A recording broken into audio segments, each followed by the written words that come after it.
사랑하는 성도님들, 오늘날 우리 삶에서 빠질 수 없이 중요한 것 중에 하나가 국가입니다. 국가가 우리가 살아가는 오늘날 가장 기본적인 사회의 틀이 되죠. 그 국가가 얼마나 중요한지를 우리는 이미 우리나라의 역사에서 볼 수 있습니다. 특히 이제 우리가 일제에 의하여 나라를 빼앗겼을 때, 그때 이제 정말로 많은 사람들이 고통을 당하지 않았습니까? 그래서 우리 조상들이 그 시절을 가리켜서 나라의 일은 서름이라고 말했는데, 왜 그런 이야기를 하냐? 간단하죠. 국가가 없으면 이 사회에 살아가는 사람들이 가장 기본적인 인권조차도 보장을 받지 못했기 때문입니다. 너무나 이제 비참했죠. 경제적으로 그냥 힘들다, 정치적으로 참정권이 없다, 이런 거를 넘어서 굉장히 이제 끔찍한 이야기들이 많지 않았습니까? 가장 기본적인 먹거리조차도 다 쌀을 수탈당하지 않았습니까? 가장 기본적인 먹거리조차도 빼앗기는 그런 모습들을 우리가 역사에서 확인할 수 있죠. 그런 거를 보면 우리의 일상에서 국가라는 것이, 나라라는 것이 얼마나 중요한가를 우리는 볼 수 있습니다. 그래서 오늘은 이 국가에 대해서, 나라에 대해서 한번 함께 생각하는 그런 시간을 가지도록 하겠습니다. 오늘의 말씀은 사실 국가에 대해서 아주 관련성이 높은 말씀입니다. 특히 지금까지 교회의 역사 가운데 이 말씀을 가지고 국가와의 관계를 설정하는 그런 근거로 삼는 말씀이었습니다. 이미 지난 2000년간 그 긴 시간 동안에 우리가 교회가 나라하고 어떤 관계를 맺을까라는 질문이 나오면 가장 먼저 근거로 되는 구절이 이 로마서 13장 1절에서 7절까지의 말씀이었습니다. 이 말씀은 군주에 대해서 우리가 어떠한 관계를 맺어야 되냐를 말씀을 나누고 있는데, 군주는 나라를, 국가를 대표하는 사람이었기 때문에 결국 군주와의 관계는 곧 국가와의 관계가 되었습니다. 그래서 오늘의 말씀을 통해서는 이 국가와의 관계가 명확하게 나타난다고 말씀을 드릴 수 있습니다. 그러면 오늘의 말씀은 어떻게 국가와 관계를 맺으라고 하는지, 군주와 관계를 맺으라고 하는지 볼까요? 가장 큰 컨셉, 가장 핵심적인 큰 관점은 아주 간단합니다. 복종하라입니다. 1절 말씀을 보겠습니다. 각 사람은 위에 있는 권세들에게 복종하라. 권세는 하나님으로부터 나지 않음이 없나니 모든 권세는 다 하나님께서 정하신 바라. 너무나 명확하게 시작하자 말씀을 하고 있죠. 각 사람은 위에 있는 권세들에게 복종하라. 위에 있는 권세라는 게 결국 군주들이니까 이 군주들에게 복종하라 라고 너무나 명확하게 1절부터 말씀을 전하고 계십니다. 근데 4절에서는 조금 더 명확하게, 조금 더 강하게 이야기를 하고 있어요. 4절을 보시면, 4절 중간부터 보시면, 그러나 네가 악을 행하거든 두려워하라. 그가 공연히 칼을 가지지 아니하였으니. 칼까지 가졌다고 해요. 곧 하나님의 사역자가 되어 악을 행하는 자에게 진노하심을 따라 보응하는 자니라. 그러니까 이제 군주는 어떻게 하는 사람이라고요? 군주에게는 칼이 주어졌어요. 그러니까 군주는 폭력이 이제 주어진 거예요. 폭력을 합법적으로 휘두를 수 있는 권한이 주어진 거예요. 쉽게 말해서 오늘날의 대통령은 국군 통수권자라고 하잖아요. 그래서 이 군대를 움직일 수 있는 권한을 가진 사람이 대통령이에요. 우리나라도 그래요. 그런 것처럼 군대가 칼과 같은 역할을 하니까 이 4절 말씀에는 군주에게는 칼이 주어졌다. 그래서 그 칼로 뭘 하냐? 하나님의 사역자가 되어서 하나님의 그 역할을 이 땅에서 하면서 무엇을 하냐? 악한 사람들을 처단하고 악한 사람들을 엄벌하는, 처벌하는 그런 권한이 이 군주에게 주어졌다라고 4절에서는 말씀을 하고 있습니다. 그리고 이제 좀 더 일상적인 면으로 보면 7절 말씀을 우리가 볼 수 있습니다. 7절에서는 이렇게 말씀하십니다. 모든 자에게 줄 것을 주되 조세를 받을 자에게 조세를 바치고 관세를 받을 자에게 관세를 바치고 두려워할 자를 두려워하며 존경할 자를 존경하라. 오늘날에도 우리는 세금을 내지 않습니까? 우리가 세금을 내고 또 이제 관세도 내야 되는 그런 사람들이잖아요. 그런데 이렇게 세금을 낼 때 당연히 아깝죠. 누가 그런 세금을 내고 싶어요. 그럴 때마다 당연히 아까운데 그럼에도 불구하고 진짜 말씀은 세금을 낼 대상에게 세금 내고 관세를 내야 되면 관세도 내라. 그렇게 이제 말씀하고 계세요. 이거는 오늘날에도 직접적으로 해당이 된다고 할 수 있잖아요. 오늘날에 우리도 세금을 내기 때문에. 그래서 세금 내는 게 너무나 아깝지만 그래도 국가한테 세금을 내라. 마땅히 받아야 할 사람한테 내라라고 오늘의 말씀은 말씀하고 있습니다. 그러니까 이제 군주에게 국가에게 복종을 하고 특히 이제 그 국가는 칼을 가지고 있으면서 악한 자들을 처벌할 것이고 또 이제 국가가 운영되기 위해서는 세금이 필요하니까 세금도 당연히 내라. 그렇게 오늘의 말씀은 말씀하고 계십니다. 그래서 오늘의 말씀에서는 국가에 대해서 굉장히 순응적이고 복종적으로 행동하라고 말씀을 전하고 있습니다. 예. 그러면 이런 말씀을 보면서 이런 생각을 할 거예요. 그러면 우리가 국가에 대해서 무조건적으로 복종을 해야 될까? 국가가 하나님 뜻하고는 너무나 다르게 다른 방향으로 가고 있는데 그럴 때도 우리는 이렇게 하나님한테 하는 것처럼 국가에게 복종을 하고 칼에 복종을 하고 세금을 내는 게 맞는가? 이렇게 질문을 할 수 있어요. 거기에 대해서 우리는 이제 드릴 수 있는 말씀이 그럴 리가 없다입니다. 전혀 그럴 리가 없어요. 왜냐하면 우리가 구약 성경의 전통에서 누구를 봅니까? 예언자들을 봅니다. 예언자들은 그냥 뭔가 왕이 잘못했을 때 이스라엘 왕이 잘못하면 그냥 무조건 일어나서 하나님 말씀 던지고 그거 아니다. 그렇게 하면 안 된다. 큰일 난다. 그렇게 이제 자주 외치는 모습을 볼 수 있는데 가장 대표적인 것이 사무엘하 12장 9절의 말씀입니다. 9절과 10절의 말씀을 보면 이렇게 말씀을 전하고 있습니다. 그런데 어찌하여 네가 여호와의 말씀은 업신여기고 나 보기에 악을 행하였느냐? 네가 칼로 햇사람 우리아를 치되 암몬 자손의 칼로 죽이고 그의 아내를 빼앗아 내 아내로 삼았도다. 이제 네가 나를 업신여기고 햇사람 우리아의 아내를 빼앗아 내 아내를 삼았은즉 칼이 내 집에서 영원토록 떠나지 아니하리라 하셨고. 이 말씀은 어떤 말씀이에요? 다윗 왕이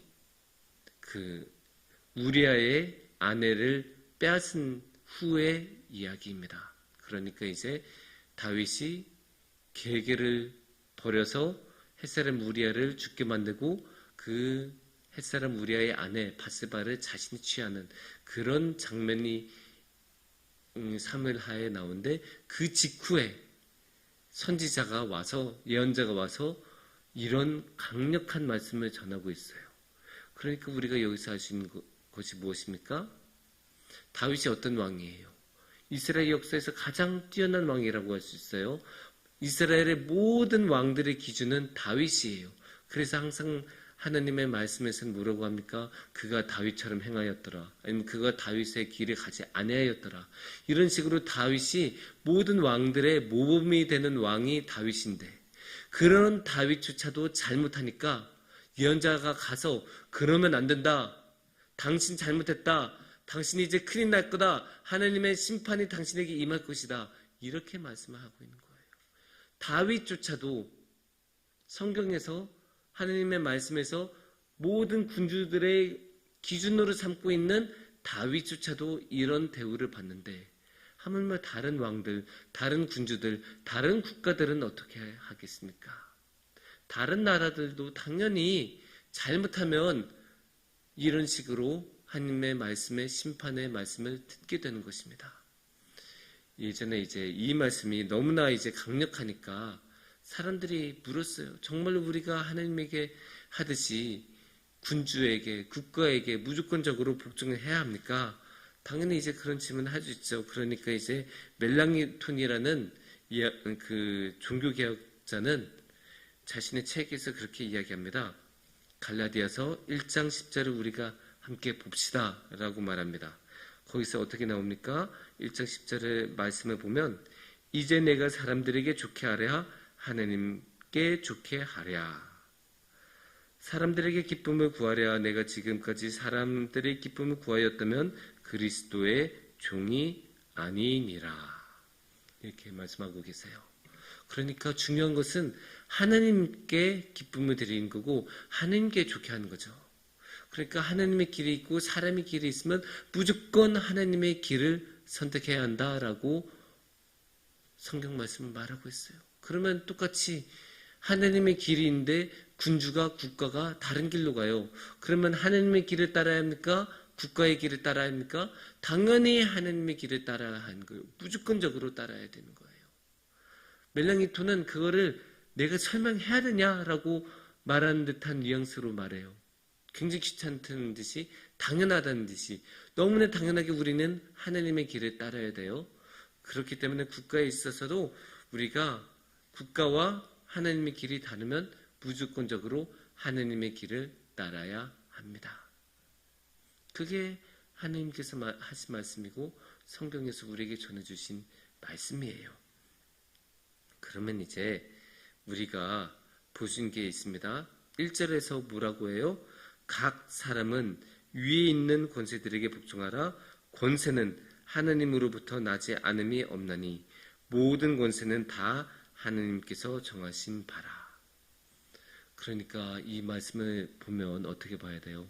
모든 국가는 하나님으로부터 권한을 받은 거고 하나님께서 그 권세를 주신 거예요. 그러면 중요한 것은 무엇입니까? 우리가 국가에 대해서 충성해야 되고 국가에 복종해야 되는 이유가 무엇입니까? 하나님을 보는 거예요. 국가가 중요한 게 아니에요. 군주가 중요한 게 아니라 그 군주에게 권한을 주는 하나님이 중요한 거죠. 우리가 하나님을 보고 복종하는 거지 국가를 보고 복종하는 것이 아니에요. 결국 중요한 것은 하나님입니다. 하나님께 복종하는 게 중요하기 때문에 국가에게 복종해요. 그러면 이게 무슨 뜻이냐? 국가가 하나님하고 같은 옷을 입을 때만 국가에게 복종을 하는 거예요.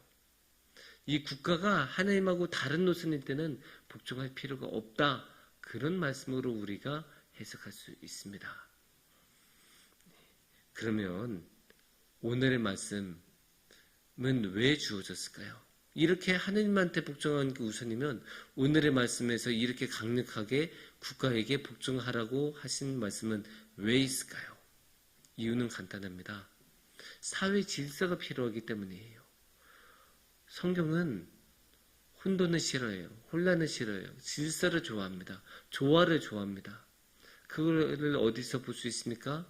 창세기 1장에 하나님께서 창조하실 때 무엇을 위해서 창조하세요? 혼돈 위에서, 공허 위에서 말씀으로 창조하세요. 그렇게 성경은 혼란을 싫어해요. 질서를 좋아합니다. 그러면 국가의 역할은 무엇입니까? 질서를 세운 게 국가의 역할이에요.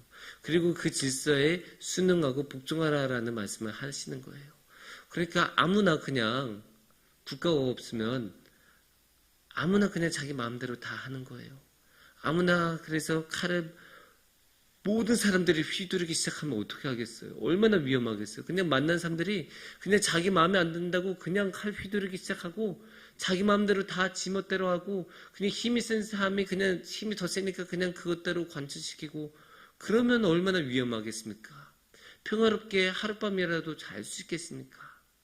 안 되잖아요. 그것은. 그럴 리가 없잖아요. 그렇게 되면 안 되잖아요.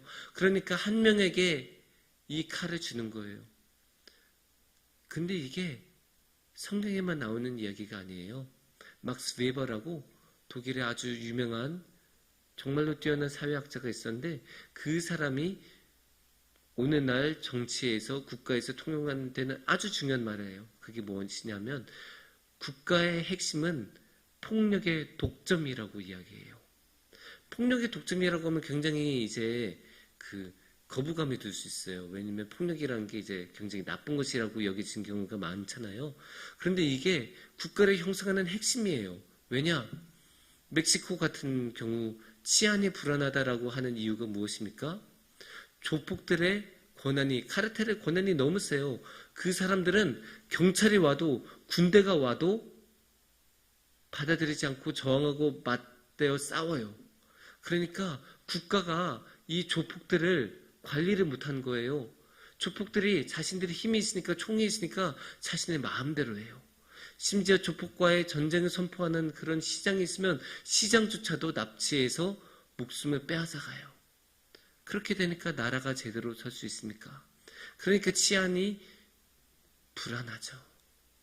우리가 또 볼 수 있는 단적인 예가 무엇입니까? 가정 내에서도 우리는 옛날에는 폭력을 휘두른 경우가 많았어요. 가정폭력이라고 하잖아요. 배우자에게, 아이들에게, 자녀에게. 사실 끔찍한 일이죠. 근데 그게 옛날에는 굉장히 많았어요. 우리 장로님, 권사님들도 그런 이야기 많이 들으셨을 거예요. 하지만 그것이 오늘날에는 안 되잖아요. 그러니까 국가가 가정 내에서 폭력을 휘두르는 권한을 가져간 거예요. 그래서 가정 내에서 폭력을 휘두르면 폭력범으로 잡혀가잖아요. 그러니까 폭력은 국가에게 독점이 되어야 돼요. 그렇지 않으면 나라가 질서가 제대로 세워질 수가 없어요. 그런 이야기를 한 거고, 그래서 칼은 한 명에게, 군주에게, 국가에게만 주어져야 되고, 그 국가는, 그 군주는 하나님의 사역자로서 자신의 역할을 해야 해요. 그게 오늘의 말씀의 모습이고, 그런 것이 또 단적으로 나온 게 사무엘상의 말씀이거든요. 사무엘상 10장 27절에 보면 이렇게 말씀하십니다. 어떤 불량배는 이르되 이 사람이 어떻게 우리를 구원하겠냐 하고 멸시하며 예물을 바치지 아니하였으나 그는 잠잠하였더라. 이 말씀이 무엇이냐면 사울이 이제 막 왕이 된 직후예요. 근데 직후인데 이렇게 불량배들이 나서서 아이고 나는 사울 인정 못해라고 하니까 이게 어그러지고 제대로 흘러가지 않는다라는 것을 보여주고 있어요. 이렇게 자기 마음에 안 든다고 사회에 순응하지 않고 그냥 자기 마음에 안 든다고 깽판을 치면 어떻게 되겠습니까? 국가가, 사회가, 질서가 세워지지 질 수가 없어요. 그래서 사사기에서 항상 나오는 말씀이 뭐냐면 그때는 왕이 없었기에 다 제각기 자기 마음대로 하였더라. 이렇게 말씀을 하고 있거든요.